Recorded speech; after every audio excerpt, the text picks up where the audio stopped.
कहानी सुदामा और कृष्ण की अटूट मित्रता। एक समय की बात है जब एक गरीब ब्राह्मण और एक शक्तिशाली राजा के बीच की दोस्ती ने दुनिया को सच्ची मित्रता का अर्थ समझाया। यह कहानी भगवान कृष्ण और उनके बाल सखा सुदामा की है। सुदामा और कृष्ण बचपन के मित्र थे, जिन्होंने एक ही गुरुकुल में शिक्षा प्राप्त की थी। समय बीतने के साथ कृष्ण द्वारका के राजा बन गए और अपार धन संपत्ति के स्वामी बन गए, जबकि सुदामा एक अत्यंत गरीब ब्राह्मण बने रहे, जो अपनी पत्नी और बच्चों के साथ अभाव में जीवन जी रहे थे। एक दिन सुदामा की पत्नी ने उनसे कृष्ण के पास जाकर मदद मांगने का आग्रह किया। सुदामा को संकोच हुआ, लेकिन अपनी पत्नी के कहने पर वे कृष्ण से मिलने के लिए द्वारका गए। उनके पास कृष्ण को देने के लिए कुछ नहीं था, केवल थोड़े से सूखे चावल, पोहे थे, जिन्हें उनकी पत्नी ने एक पोटली में बांध दिया था।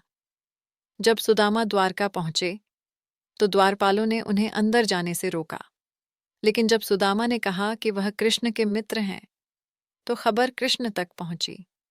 कृष्ण सुदामा का नाम सुनते ही नंगे पैर दौड़ते हुए महल से बाहर आए। उन्होंने सुदामा को गले लगाया और उन्हें अपने महल में ले गए। उनका शाही सम्मान किया। कृष्ण ने सुदामा से बचपन की बातें की। जब कृष्ण ने सुदामा से पूछा कि वे उनके लिए क्या उपहार लाए हैं, तो सुदामा को अपने पोहे देने में बहुत संकोच हुआ। लेकिन कृष्ण ने उस छोटी सी पोटली को खींच लिया और बड़े प्रेम से उन सूखे चावलों को खाया। जैसे ही कृष्ण ने पोहे खाए, सुदामा के घर में आश्चर्यजनक रूप से समृद्धि आ गई। सुदामा को यह एहसास भी नहीं हुआ कि कृष्ण ने उन्हें धन और ऐश्वर्य का आशीर्वाद दे दिया है। जब सुदामा अपने घर वापस पहुंचे, तो उन्होंने अपने छोटे से झोपड़े की जगह एक भव्य महल देखा। सुदामा ने कृष्ण की निस्वार्थ मित्रता और उनके भक्त के प्रति उनकी करुणा का अनुभव किया।